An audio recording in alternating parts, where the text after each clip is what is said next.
Molweni, ndinamkela kuMam Gobhozi TV. Hey guys, ndicela uxolo ngonqaba mani, kodwa ke ndikhona napha kuFacebook, Mam Gobhozi TV. Kulula ke phaa, uyakwazi ufaka nje i-picture uthi caption, uyabo. But ke ngoku apha into emnandi, siyakwazi ufika sincokole, sixoxe, ndithethe nive kakuhle uba ithini into. Ewe napha ii-reels ziyenziwa, but ke ndibuyile ngoku apha full time because niyazi kaloku uthando nesithembu bethi libuyile useason 9 episode 1 udlalile namhlanje Wednesday the 4th of February. Kudala silulindile now. Into esisaphuma nayo ngoku sisigaxa esisive ngoMacele Mseleku, ngoMakhumalo Mseleku.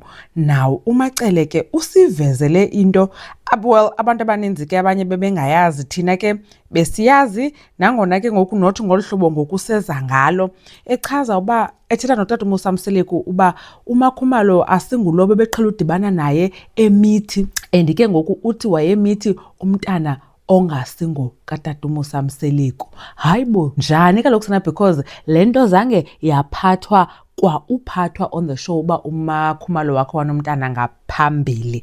Nathi ulwimi besimane siliva nge-close sources belusitsho uba uMakhumalo wayenayo umntana, ingathi wasuleke semncinci umntana lowo, kodwa ke ngoku besicinga uba yayingumntana katata uMusa Mseleku, and ngu-allegedly ke lo guys.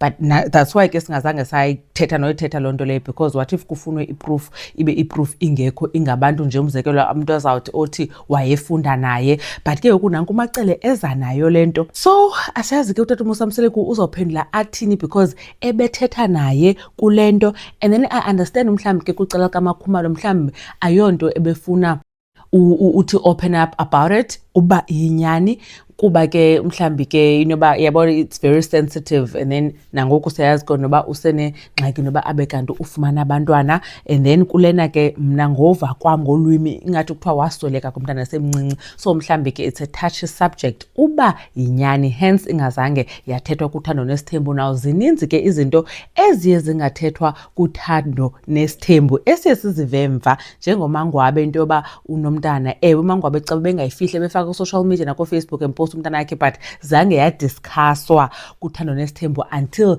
yade yabe kanti yinto eyaziwayo esibhizi sithetha ngayo on social media. Then bathi gqeke, I think on season 8, 7 or 8 sesithethile ngayo, bathetha ngayo. But ya ke bethunani, hey, hayi uMacele uze kakubi sana.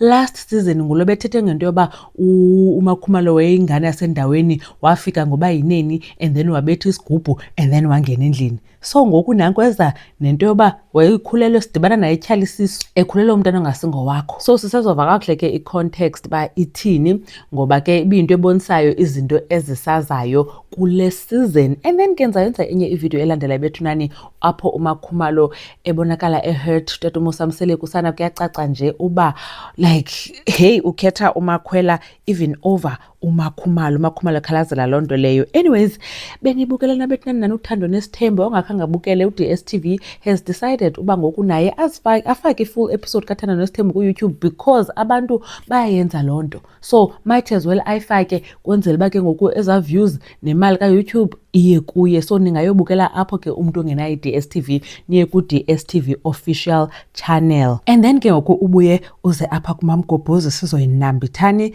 sigobhoze sikwi-page A1. Inkosi kakhulu ke bethunani ngothini ubukele le video. Ndanibona kwivideo elandelayo. Bye.